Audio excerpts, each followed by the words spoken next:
Hello, dear friends. I hope you're doing really well. Let's continue reading. We are in the Gospel of John, chapter 18, verse 28. And here, Jesus was already arrested. He was arrested. He already went to trial in the house of Annas and Caiaphas. And they decided that he was guilty, even though he's innocent. He's completely innocent, but they decided that he's guilty because he said he's the Son of God, and he is the Son of God, and he's not only the Son of God, the Son of Man, and which is the Son of Man is a divine person coming from a cloud. To God the Father, who is called in the book of Daniel the Ancient of Days, and the Son of Man receives, it comes down from the cloud and receives all the kingdoms of earth from God the Father. So they decided he was guilty, and the religious leaders, and they're taking him to Pilate, who is the governor of Judea. The religious leaders don't have the authority to condemn a person to death. So that's why they're taking Jesus to Pilate, so that Pilate can kill him or something like, so that the Romans can kill him, because the Jewish leaders are too good for this. They think they can wash their hands, but obviously, we know that they gave him, so for him to be killed, right? And I know, I don't hate nobody. I'm just saying the way it is, okay? Jesus forgave everybody, and we are to forgive two people, we're supposed to forgive. So I'm just saying the way it's written. I don't hate nobody. I'm just, the Jewish leaders took Jesus to Pilate, the governor of Judea, because the religious leaders didn't have the authority to kill, and they want Jesus to be killed, and they took him to Pilate, right? And and the funny thing is, the last verse that we read yesterday was that the religious leaders don't want to defile themselves by entering the praetorium, which is the place where Pilate is. They don't want to defile themselves entering there, because they think they're doing good by giving away an innocent man to be killed. I mean, isn't that hypocritical, right? It's so hypocritical. It's like, it's I don't know. You could say the religious leaders were really religious, but it's really bad, obviously. They're giving away an innocent man to be killed, and they don't want to defile themselves by entering the praetorium. Eh, And not only did they did not enter the praetorium, but Pilate had to go out, because the religious leaders didn't want to go in the praetorium. So let's keep reading. I'm going to read from here. Then they led Jesus from Caiaphas into the praetorium, and it was early, and they themselves did not enter into the praetorium, so that they would not be defiled, but might eat the Passover. Therefore Pilate went out to them and said, "What accusation do you bring against this man?" They answered and said to him, "If this man were not an evildoer, we would not have delivered him to you." So Pilate said to them, "Take him yourselves and judge him according to your law." The Jews said to him, "We are not permitted to put anyone to death," to fulfill the word of Jesus which he spoke, signifying by what kind of death he was about to die. Therefore Pilate entered again into the praetorium and summoned Jesus and said to him, "Are you the king of the Jews?" Jesus answered, "Are you saying this on your own initiative, or did others tell you about me?" Pilate answered, "I am not a Jew, am I? Your own nation and the chief priests deliver you to me. What have you done?" Jesus answered, "My kingdom is not of this world. If my kingdom were of this world, then my servants would be fighting so that I would not be handed over to the Jews. But as it is, my kingdom is not of this realm." Therefore Pilate said to him, "So you are a king?" Jesus answered, "You say correctly that I am a king. For this I have been born, and for this I have come into the world to testify to the truth. Everyone who is of the truth hears my voice." Pilate said to him, "What is truth?" And when he had said this, he went out again to the Jews and said to them, "I find not guilt in him. But you have a custom that I release someone for you at the Passover. Do you wish then that I release for you the King of the Jews?" So they cried out again, saying, "No, this man, but Barabbas." Now Barabbas was a robber. Now, before I continue, I'm going to read some of chapter 19. We already know Jesus is innocent. He's innocent. The religious leaders obviously want him to be killed. I want to be specific. Jesus has followers in Israel, so it's not all Israel. But the thing is, it's not all Israel, but the religious leaders have authority. So it's really bad. It's really bad when authorities do evil things.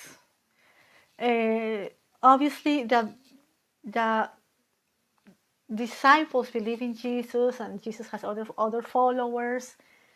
But the religious leaders obviously didn't believe, obviously hate him and all that. But we have to understand that Jesus could have, if he wanted, he could have been free. He could have run away or something. He could have left this situation. But no, he came. He gave his life. He gave his life. He know what's going to happen. He came for this. It's so hard to understand, because he's been beaten, and they're spitting on his face, and pulling his beard, and punching his face, and whipping his back. So it's really hard to understand, but he came for this. Jesus came to die for us, for our sins, to pay for our sins. He's completely innocent, completely perfect. He is King of Kings. He's King of the Jews. He really is. Do you notice how Pilate keeps calling him King of the Jews? Because you know why he called him that? Because he knows, and we know this from the other Gospels, he knows that they envy him. He knows that the Jewish leaders envy Jesus. And that's why he keeps calling him. He's the King of the Jews. Yeah, do you want to do this to your king? That's why he keeps calling that. He knows the situation. And he knows Jesus is innocent. He knows that. And the religious leaders brought Jesus, telling Pilate, oh, he says he's king because the only king is Caesar, right? A Roman king, right? Of the Roman Empire. But Jesus has told Pilate that his kingdom is not of this world. So Pilate, I think, feels even worse. Not only knows that Jesus is perfect and innocent, but now he knows that his kingdom is not of this world, so he's more innocent. And he's not trying to overtake the kingdom, the Roman Empire. So see, the funny thing is, Pilate says that he has authority to condemn him or to free him, but that's not true. That's not true. That is not true. Because Pilate knows that he's innocent, but he's not gonna be able to free Jesus. Okay, so let's keep reading. Pilate then took Jesus and scourged him. Now, this is so terrible, so horrible. Why would he do that? He knows Jesus is innocent, but he's doing it to free Jesus. It's hard to understand, but he's scourging him to free him, okay? And the soldiers twisted together a crown of thorns and put it on his head. Now, this crown is more like a helmet. It's not so much a crown, but a helmet. Really painful, extremely painful. And put a purple robe on him.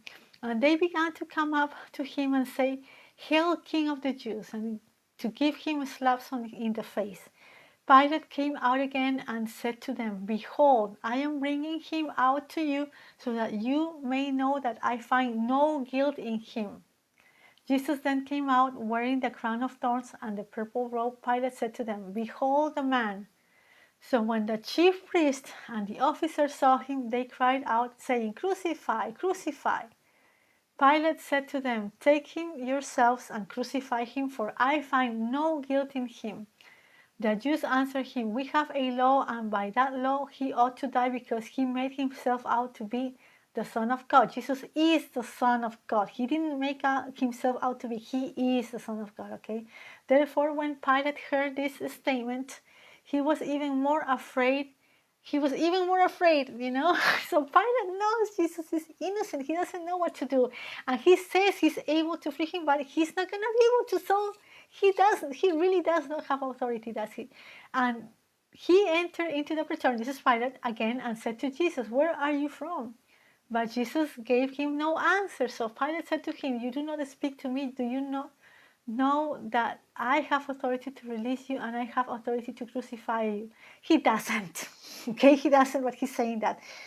Jesus answered, you would have no authority over me unless it had been given you from above. For this reason, he who delivered me to you has the greater sin." As a result of this, Pilate made efforts to release him.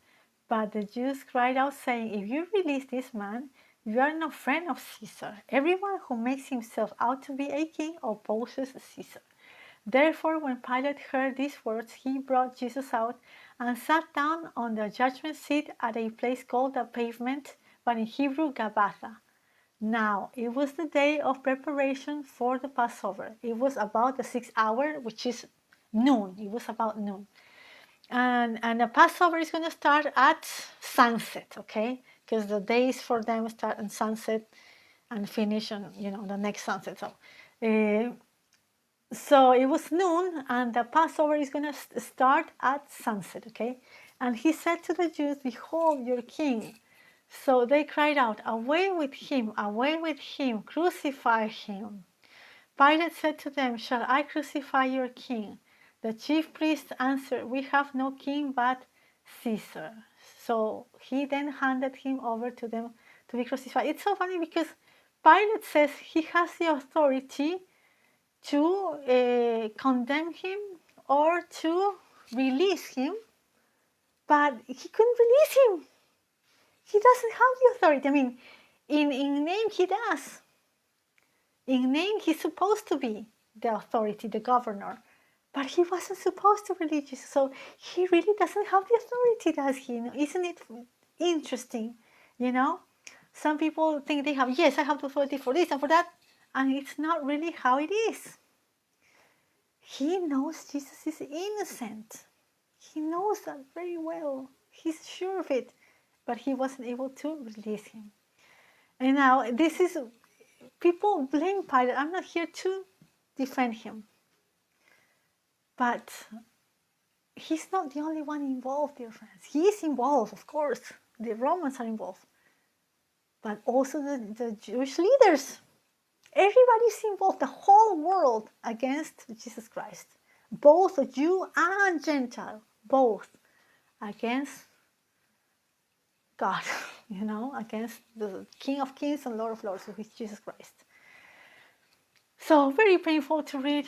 By now, obviously, Jesus Christ is all bloody, dear friends. His face, they punched him so many times. They broke his nose. They have lashed his back, whipped his back, all bloody, all over his face and all his body, bloody, dear friends. And now he's supposed to carry his cross, but how is he going to do it? How is he going to do it? He's bloody, in pain, And I don't know if you've probably heard about the Shroud of Turin. Of course, some people say it's false. Some people say it was the shroud. Some people say no, because they did some studies many years ago and they said it was from the 1300s or something. So impossible, right? But recently they have done more studies, and they have, they kind of disproved the previous studies. And I don't know what you think. I think it is. That's the shroud. According to the shroud, it's so interesting that image that's there in the shroud is not a painting. It wasn't drawn or painted or anything. So much we can learn from that. All how Jesus was hurt in his face and in his body.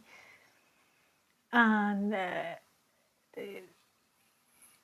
the shroud says that not only his face was hurt, his broken nose, and all that, and his side, what's going to happen to him later on the cross, the side, and also his knees. That the shroud confirms that the knees, Jesus' knees were very hurt because he fell many times. So that I'm sure that happened on his way to Calvary. He fell so many times. His knees were really hurt. And, it's really painful. All this what we're reading, but it's important. All this that Jesus did to save us for love to the Father and love to us. So this big love, I don't think I understand it, but it's this love that God has, as big as He is, God has no end. He's eternal. He has no beginning, no end. And this love that He did to save us, His thing that He did, this pain that He went through to save us. So I'm going to stop here. Hopefully we can continue tomorrow. Bye-bye.